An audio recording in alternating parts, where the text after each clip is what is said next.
ಮನೆಯಲ್ಲಿ ಮಕ್ಕಳು ಬೆಳೆಯೋ ವಯಸ್ಸಲ್ಲಿ ಅವರಿಗೆ ಒತ್ತಡ ಹಾಕಿ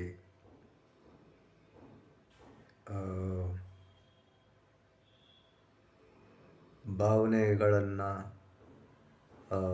ಏನಂತೀರ ಒಂಥರ ಎಮೋಷ್ನಲ್ ಬ್ಲ್ಯಾಕ್ ಮೇಲ್ ಮಾಡ್ತಾಯಿದ್ದು ಅವರಿಗೆ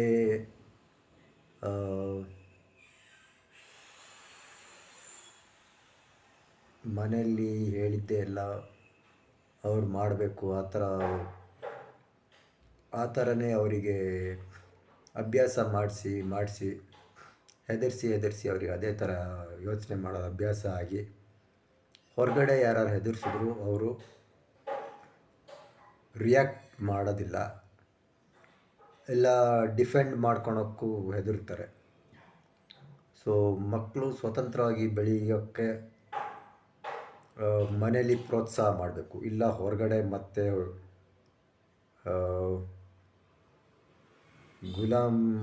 ಗುಲಾಮ್ರ ಥರನೇ ಇಡೀ ಜೀವನ ಗುಲಾಮ್ರ ಥರನೇ ಬದುಕ್ತಾರೆ. ಆಮೇಲೆ ಸೊ ಫ್ರೀಡಮ್, ದೊಡ್ಡವ್ರಿಗೆ ಏನು ಫ್ರೀಡಮ್ ಇದೆಯೋ ಮಕ್ಕಳಿಗೂ ಒಂದು ಏಜ್ ತನಕ ರೆಸ್ಟ್ರಿಕ್ಷನ್ ಮಾಡಬೇಕು. ಆದರೂ ಅವರು ಅವ್ರ ಚಾಯ್ಸ್ ಮಾಡೋಕ್ಕೆ ಅವರಿಗೆ ರೈಟ್ ಟು ಚಾಯ್ಸ್ ಅವರಿಗಿದೆ ಅನ್ನೋದನ್ನು ಮನೆಯಲ್ಲಿರೋ ದೊಡ್ಡವರು ತಿಳ್ಕೊಬೇಕು.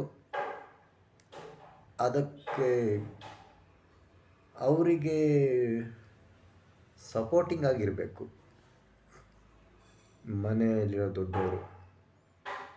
ಮನೆಯಲ್ಲೇ ಅವ್ರನ್ನ ಒಂದು ಸರ್ವೆಂಟು ಇಲ್ಲ ಸ್ಲೇವ್ ಥರ ಇದು ಮಾಡಿದ್ರೆ, ಹೊರಗಡೆನೂ ಯಾರು ಅದೇ ಥರ ಟ್ರೀಟ್ ಮಾಡಿದಾಗ ಅವರು ಡಿಫೆಂಡ್ ಮಾಡ್ಕೊಳಕ್ಕೆ ಹೋಗಲ್ಲ. ಮತ್ತು ತೀರಾ ಅವ್ರದ್ದೊಂದು ಬೇರೆಯವ್ರ ಮೇಲೆ ತೀರಾ ಡಿಪೆಂಡ್ ಆಗೋ ಥರ ಪರ್ಸ್ನಾಲಿಟಿ ಆಗುತ್ತೆ. ಇಂಡಿಪೆಂಡೆಂಟಾಗಿ ಯೋಚನೆ ಮಾಡೋ ಒಂದು ಎಬಿಲಿಟಿನೂ ಅವರು ಬೆಳೆಸ್ಕೊಳಲ್ಲ. ಸೊ ಪೇರೆಂಟಿಂಗು ಅದು ಒಂದು ಜವಾಬ್ದಾರಿನೇ.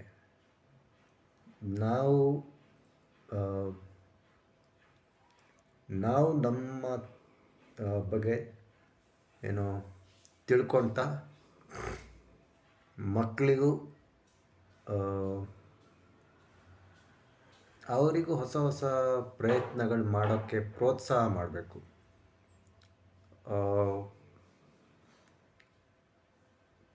ಓಪನ್ ಆಗಿ ಅವರಿಗೆ ಎಕ್ಸ್ಪ್ರೆಸ್ ಮಾಡೋಕ್ಕೆ ಬಿಡಬೇಕು. ಸೊ ಅವರ ಒಂದು ಚಾಯ್ಸನ್ನು ನಾವು ಅವ್ರ ಚಾಯ್ಸನ್ನು ರೆಸ್ಪೆಕ್ಟ್ ಮಾಡಬೇಕು. ಸೊ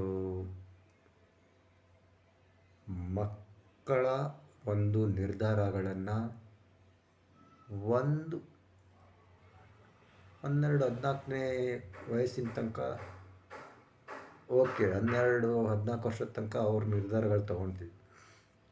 ಆದರೆ ಮುಂದೆ ಅವ್ರ ನಿರ್ಧಾರಗಳನ್ನು ತಗೊಬೋದು ಅನ್ನೋದನ್ನು ಅವರಿಗೆ ಏನಂತೀರ, ಯಾರು ಏನೋ ಒತ್ತಾಯ ಮಾಡಿದ್ರು ಅಂತ ಇವ್ರಿಗೆ ಮನಸ್ಸಿಲ್ಲ ಅಂದರೂ ಆ ಕೆಲಸ ಮಾಡಬೇಕು ಅಂತ ಇಲ್ಲ.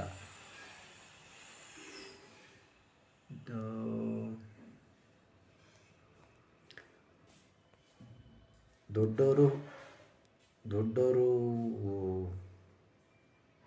ದೊಡ್ಡದಾಗಿ ಯೋಚನೆ ಮಾಡಬೇಕು, ಮಕ್ಕಳಿಗೂ ದೊಡ್ಡದಾಗಿ ಯೋಚನೆ ಮಾಡೋದು ಅಭ್ಯಾಸ ಮಾಡಿಸ್ಬೇಕು. ಸೊ ಯಾವುದಾದೋ ಎಲ್ಲ ಬುಕ್ಗಳೆಲ್ಲ ಥಿಂಕ್ ಬಿಗ್ ಗ್ರೋ ರಿಚ್ ಅದಿದೆ, ಬುಕ್ಕೆಲ್ಲ ಓದೋದಲ್ಲ, ಜೀವನ ಆ ಥರ ಜೀವನ ಬದುಕಬೇಕು.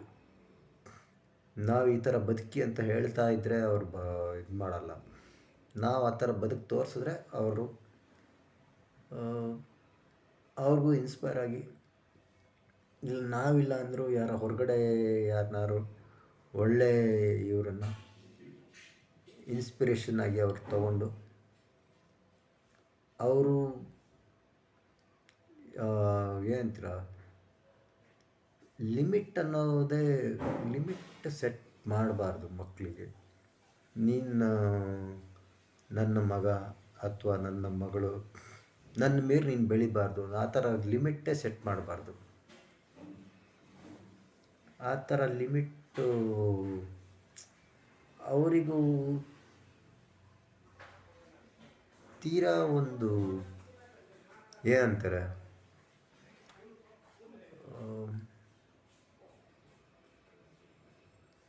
ಪ್ರತಿ ಜನ್ರೇಷನಲ್ಲೂ ಒಂದು ಇಂಪ್ರೂವ್ಮೆಂಟ್ ಆಗ್ತಾ ಹೋಗಬೇಕು. ಸೊ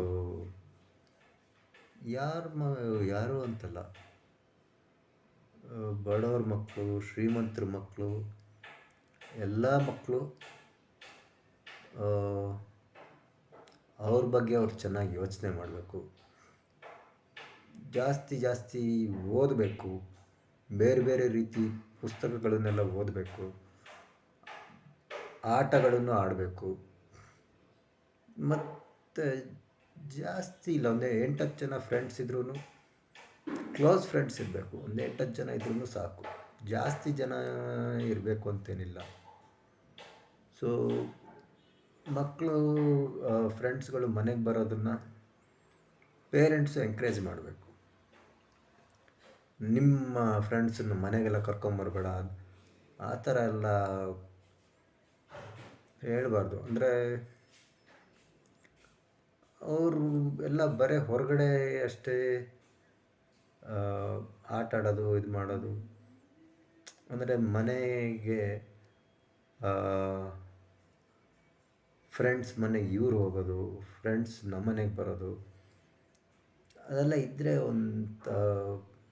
ಅವರಿಗೂ ಒಂದು ಬಾಂಡಿಂಗ್ ಅಂತ ಡೆವಲಪ್ ಆಗುತ್ತೆ. ಸೊ ಒಳ್ಳೆ ಒಂದು 8-10 ಜನ ಫ್ರೆಂಡ್ಸ್ ಇರಲಿ ನಿಮ್ಮ ಮಕ್ಕಳಿಗೆ. ಯಾಕೆ ಅವರ ಮೊಬೈಲ್ ಎದುರಿಗೆ ಕೂತ್ಕೊಂಡು ಯಾಕೆ ಕಾಲ ಕಳೀಬೇಕು? ಫ್ರೆಂಡ್ಸ್ ಎಲ್ಲರೂ ಸೈಕಲಲ್ಲಿ ಎಲ್ಲ ಹತ್ತಿರದ ಟ್ರಿಪ್ ಎಲ್ಲ ಹೋಗಿ ಬರ್ತಾರೆ. ಹೈಸ್ಕೂಲು ಬಂದಮೇಲೆ ಅವರಿಗೆ ಜೀವನ ಏನು ಒಂದು ಎಕ್ಸ್ಪ್ಲೋರ್ ಮಾಡೋಕ್ಕೆ ಅವ್ರಿಗೆ ಸ್ವಲ್ಪನೇ ಎಲ್ಲದೂ ಹೇಳಬೇಕು. ಯಾವ್ಯಾವ ಪರಿಸ್ಥಿತಿ ಯಾವ ಥರ ನಿಭಾಯಿಸಬೇಕು ಅನ್ನೋದು ಅವರಿಗೆ ಹೇಳಿ ಸ್ವಲ್ಪನೇ ಅವರಿಗೆ ಫ್ರೀಡಮ್, ಅಂದರೆ 18-20 ವರ್ಷ ಆದಮೇಲೆ ಅವ್ರು ಫ್ರೀಡಮ್ ತಗೊಳ್ತಾರೆ. ಅವರು ಇವಾಗಿನ ಮಕ್ಕಳು 18 ವರ್ಷ ಎಲ್ಲ ಆದಮೇಲೆ ಅವರೇ ಫ್ರೀಯಾಗಿ ಇರಬೇಕು ಅಂತ ಅವರೇ ಇದು ಮಾಡ್ತಾರೆ. ಆದರೂ ಬೆಳೆಯೋ ಏಜಲ್ಲಿ ಅವ್ರಿಗೆ ಆದಷ್ಟು ಅನ್ಕಂಡೀಷ್ನಲ್ ಲವ್ ಪೇರೆಂಟ್ಸೇ ಕೊಡೋಕ್ಕಾಗಲ್ಲ ಮಕ್ಕಳಿಗೆ. ಬೇರೆ ಎಲ್ಲ ಯಾರೋ ಎಕ್ಸ್ಪೆಕ್ಟ್ ಮಾಡೋಕ್ಕಾಗಲ್ಲ. ಸೊ ನನ್ನ ಮಗಳು ಗೆದ್ದರೂ ಸೋತರೂ ನನ್ನ ಮಗಳೇ. ಸೊ ಅವ್ರಿಗೂ ಹಾಗೆ ಇರುತ್ತೆ. ಅಪ್ಪ ಏನು ಗಮನ ಕೊಡಲಿಲ್ಲ, ಇದು ಮಾಡಲಿಲ್ಲ ಅಂದರೂ ನಮ್ಮ ಅಪ್ಪನ ಜೊತೆ ಸ್ವಲ್ಪ ಮಾತಾಡಬೇಕು, ಅಪ್ಪನ ಜೊತೆ ಎಲ್ಲರೂ ಹೊರಗಡೆ ಹೋಗಬೇಕು, ಅದೆಲ್ಲ ಇರುತ್ತೆ ಅವರಿಗೆ, ಮಕ್ಕಳಿಗೆ ಮನಸ್ಸಲ್ಲಿ. ಅದು ಮಕ್ಕಳಿಗೆ ಬೆಳೆಯೋ ವಯಸ್ಸಲ್ಲಿ ಅವ್ರಿಗೆ ಒಳ್ಳೆ ಇದು ಕೊಡಬೇಕು. ಆದಷ್ಟು ಅವರಿಗೆ ಹೊರಗಡೆ ಇನ್ಫ್ಲುಯೆನ್ಸು ಯಾವ ಥರ ಅಂತ ಎಲ್ಲ ಅವರಿಗೆ ಅನುಭವಕ್ಕೆ ಬರಬೇಕು. ಸ್ವಲ್ಪ ಸ್ವಲ್ಪ ಸ್ವಲ್ಪ ಸ್ವಲ್ಪ ಹಂಗೆ ಅನುಭವ ಆಗ್ತಾ ಆಗ್ತಾ ಆಮೇಲೆ ಕಲಿತಾರೆ ಅವರು. ನಾವೇ ಎಲ್ಲ ಕಲಿಸ್ತೀವಿ ಅಂತಾರಲ್ಲ, ಅವರಿಗೂ ಕಲಿಯೋಕ್ಕೆ